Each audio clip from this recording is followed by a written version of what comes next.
bonjour à tous, j'espère qu'on s'est mis de bon côté. Donc je me présente Marc Marchal, responsable du channel pour tous nos partenaires Nice CX1. Et Thibaut. Enchanté, j'aimerais juste savoir comment on passe les slides.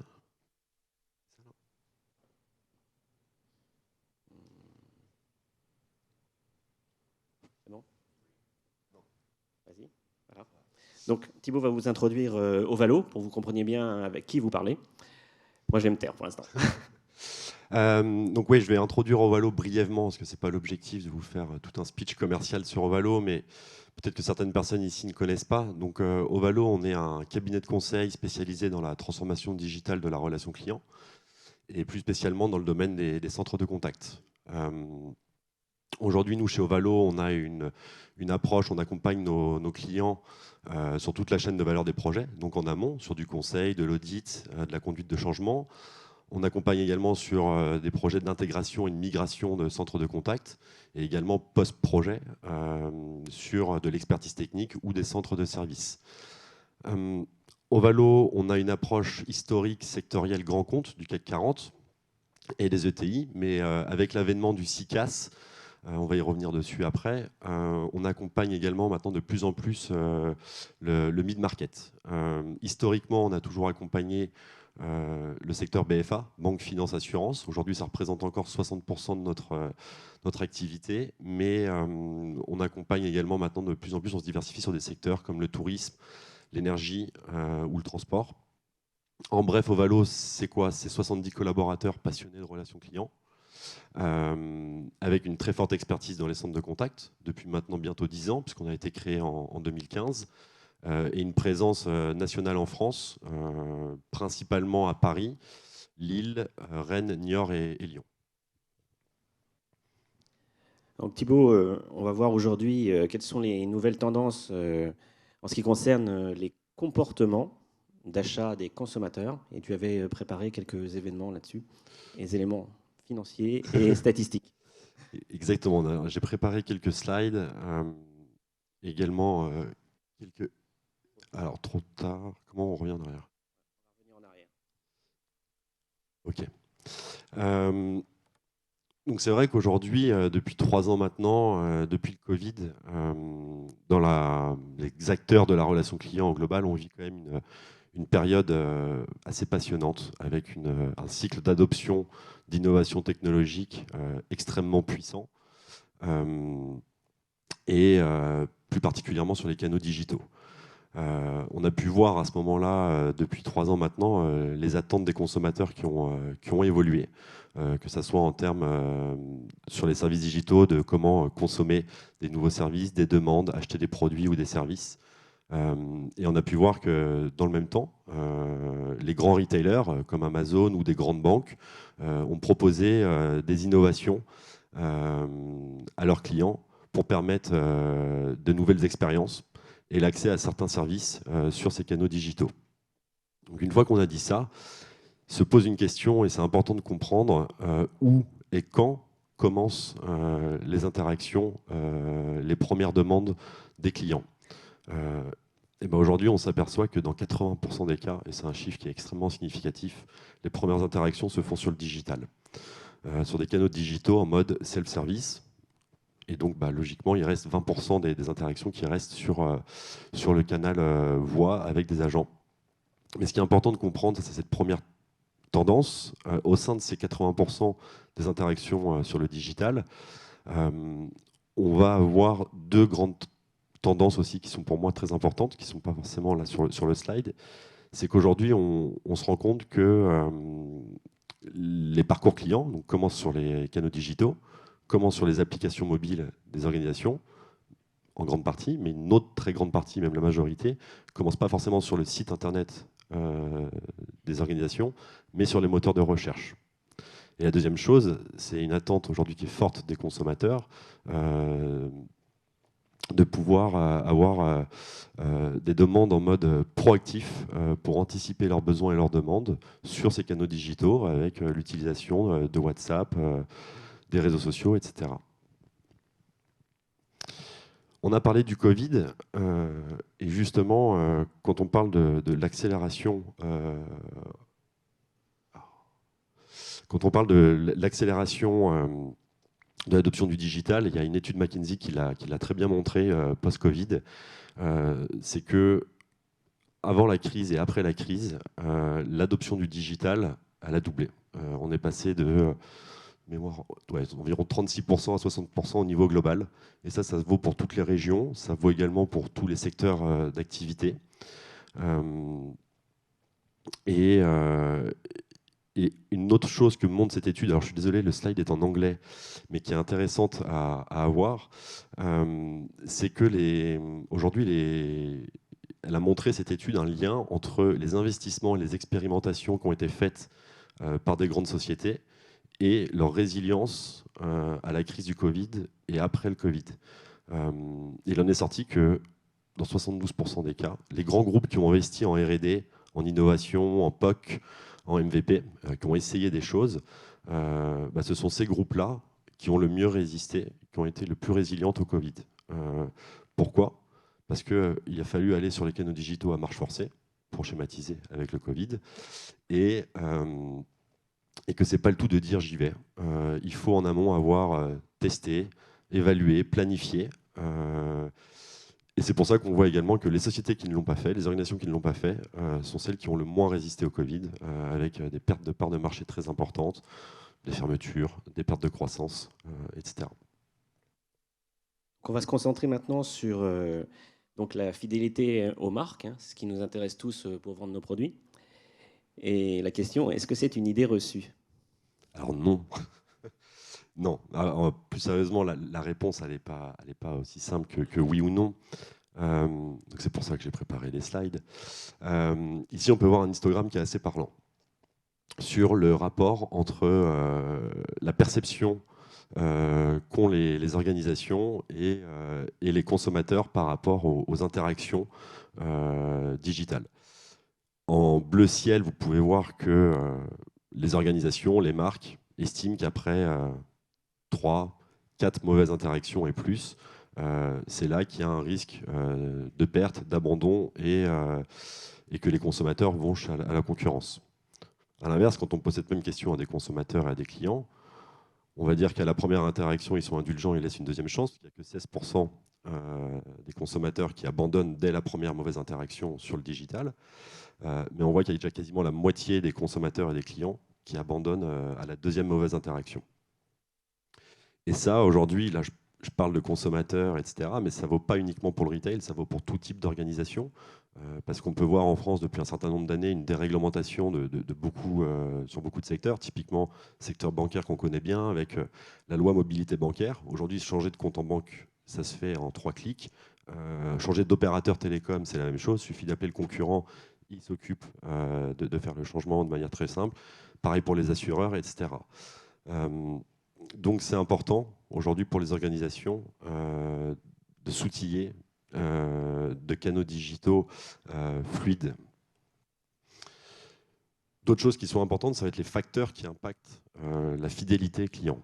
On va se focaliser sur les 3 premiers qui sont les plus importants. Ça ne veut pas dire que les facteurs en dessous sont moins importants, mais ils sont moins prépondérants. On a beaucoup parlé du digital jusqu'à présent, mais le premier facteur reste d'avoir des agents avisés, empathiques et professionnels.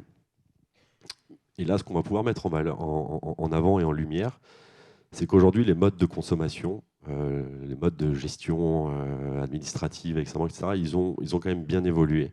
C'est-à-dire qu'aujourd'hui, avec le télétravail, les journées à rallonge, etc., on attend d'être chez soi le soir à 20h pour consommer, aller sur les plateformes des marques.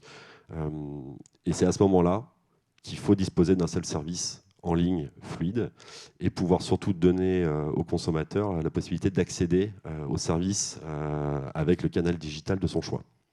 Donc ça, c'est aujourd'hui pour les organisations qui arrivent à adresser ces trois points-là, primordial pour garder leur compétitivité sur leur marché. Donc maintenant, on va se concentrer peut-être, c'est comment le faire. Hein, et quels sont, je dirais, les produits aujourd'hui ou les évolutions sur l'expérience client? Quelles sont les solutions qui vont aider à le faire? Alors on va essayer parce qu'on n'a pas énormément de temps, mais Je vais pouvoir répondre quand même sur voilà, justement un peu l'évolution du CICAS. Donc là, pour résumer ce qu'on a vu jusqu'à présent, c'est que les interactions, en grande majorité, elles commencent sur le digital. Derrière, pour répondre à ces interactions, on se rend compte également qu'il faut être en amont sur les moteurs de recherche et de manière proactive. Et on a également pu voir que des mauvaises interactions sur le digital, avec des irritants, c'est destructeur pour la fidélité d'une marque. Et enfin, alors même si on l'a vu au début, les organisations, les sociétés, pour pouvoir traverser tout ça, c'est vital aujourd'hui pour elles d'investir massivement dans l'innovation technologique. Et une fois qu'on a dit ça, typiquement, c'est là où un Novalo intervient avec nos clients. C'est que nous, ce qu'on va faire avec les organisations, c'est faire une correspondance entre où en est l'organisation en termes d'investissement dans ces nouvelles technologies et où est-ce qu'il en est l'organisation d'un point de vue technologique pour l'expérience client, pour adresser ces enjeux. Quand on parle de ça, il y a eu 4 grandes étapes au niveau du CICAS, donc le Contact Center as a Service, qui sont forcément liées à des attentes différentes chez les consommateurs. Le premier, le CICAS 1.0, l'attente était de pouvoir répondre de manière holistique et ne plus se passer des services de résolution traditionnels, donc une mise en place de distribution d'appels et des serveurs interactifs en cloud. Ensuite, les besoins, ils ont changé. Ça a été d'avoir une expérience sans effort, en incluant les propres recherches, voire même les résolutions par soi-même pour les consommateurs. Donc là, sur le CICAS 2.0, on y répond avec le cloud ACD et on combine ça avec de l'engagement collaborateur, la partie analytique et le multicanal, donc l'implémentation des canaux digitaux. Donc là, on est sur la bride de ce qu'on expliquait jusqu'à présent. Mais ensuite, c'est là où il y a un vrai cap sur les attentes des clients, à savoir, sur le 3.0, une demande vraiment de self-service intelligent. Car à présent, aujourd'hui, c'est le premier point de contact qui sollicite, avec une demande de résolution rapide et efficace au premier contact. Et donc c'est pour ça qu'il a fallu implémenter de l'intelligence artificielle au sein des self-service. Également, les clients, les consommateurs, on a pu le voir, ont commencé à faire leurs recherches. Mais aujourd'hui, à ce niveau-là du CICAS 3.0, on parle de consommateurs qui connaissent mieux le produit et les services que les collaborateurs et les agents qui vont avoir au téléphone. Donc ils s'attendent d'avoir un agent avisé, avec des réponses précises à leurs questions précises. Et donc pour ça, c'est là où on a implémenté les guidages agents et également l'intégration dans les SI des centres de contact as a service avec des outils comme le CRM et les outils tierces des organisations. Et enfin,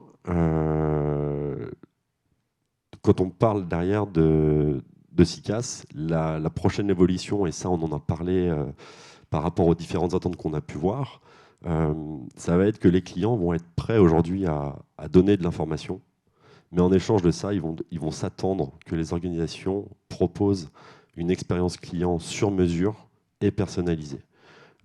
C'est pour ça qu'il va falloir, en termes de réponse à ça, engager sur les premiers points d'entrée digitaux, donc en amont, sur les moteurs de recherche.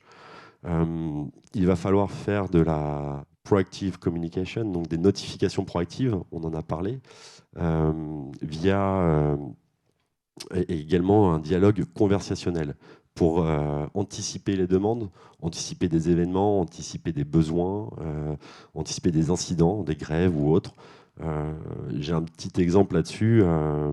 À la suite du décès d'Elisabeth II, le Premier ministre a décrété la veille pour le lendemain un jour de deuil national qui a été férié. Donc toutes les livraisons qui étaient prévues ce jour-là ne pouvaient pas avoir lieu.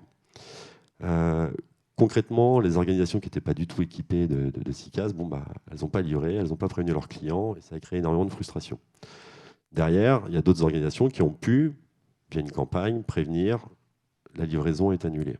Ça crée quand même de la frustration. Alors, pas côté collaborateur, pas chez les livreurs, mais côté client. Quand on parle de dialogue conversationnel, c'est il y a tel événement qui s'est passé, on ne va pas pouvoir livrer. On vous propose soit qu'un conseiller vous rappelle lundi pour replanifier, soit on planifie directement une nouvelle livraison à telle date, soit vous pouvez aller récupérer votre colis dans un point relais qui est ouvert demain, etc. etc.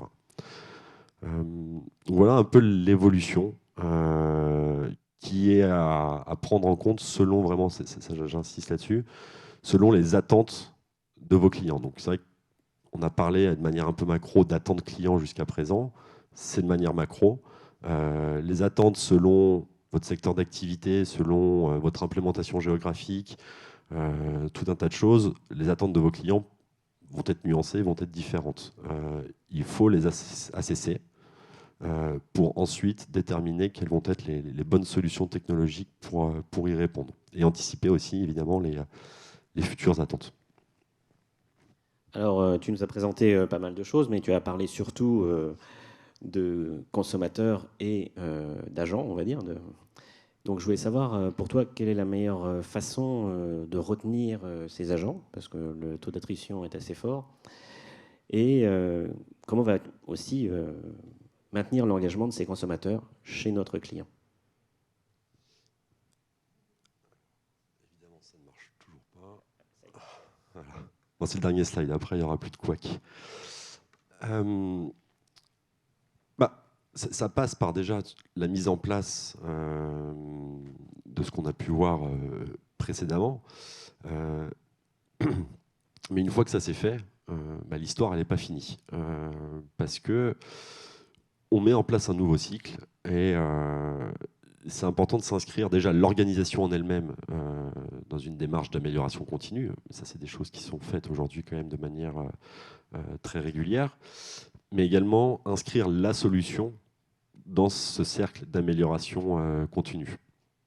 Donc pour ça, il va falloir mesurer chacune des interactions, mettre en place des sondes grâce à l'intelligence artificielle pour pouvoir mesurer les performances, les points de performance clés, mais également les irritants clés et les plus impactants sur la relation client. Et pareil, côté employé. Donc côté client, on parle de se doter d'un outil complet de mesure de la voix, avec des sondages sur la voix, en direct, en indirect, pareil pour les communications digitales, et obtenir vraiment une vue à 360 degrés des expériences perçues par le client. Côté employé, agent, on peut employer les deux termes, là ça va être important de pouvoir se doter d'un outil qui enregistre des interactions au travers de tous les canaux, pour pouvoir prévoir et planifier les ressources selon les charges, selon les compétences et également pouvoir mesurer et coacher le comportement des agents en tenant compte de leurs besoins individuels en accord avec les KPI de l'organisation. Je prends un exemple qui est récent, qui était le Black Friday. La semaine qui a précédé le Black Friday, il a fallu pour les organisations sûrement préserver, manager ses ressources pour s'assurer que le jour J du Black Friday et les jours qui suivent, avec une forte demande de services après-vente, on puisse avoir 100% des agents disponibles et frais pour répondre à ces demandes. Et l'autre point aujourd'hui, c'est qu'on parle également de nouvelle génération, donc de rétention et de réussir à fidéliser les employés des nouvelles générations. Donc là, on parle de ludification, gamification, en tenant compte d'un management aujourd'hui différenciant, digital, un peu à la manière des jeux vidéo. On va accorder des badges, des évolutions, etc., des challenges digitaux qui vont permettre de pouvoir manager via le jeu ses collaborateurs. Et on a terminé, il reste 10 secondes, donc on est bon. Et alors malheureusement, on n'aura pas le temps de répondre à des questions potentielles. Néanmoins, on a mis vos coordonnées. Si vous voulez nous joindre, n'hésitez pas. Et sinon, on sera aussi dehors après, si vous avez des questions. Merci. Merci.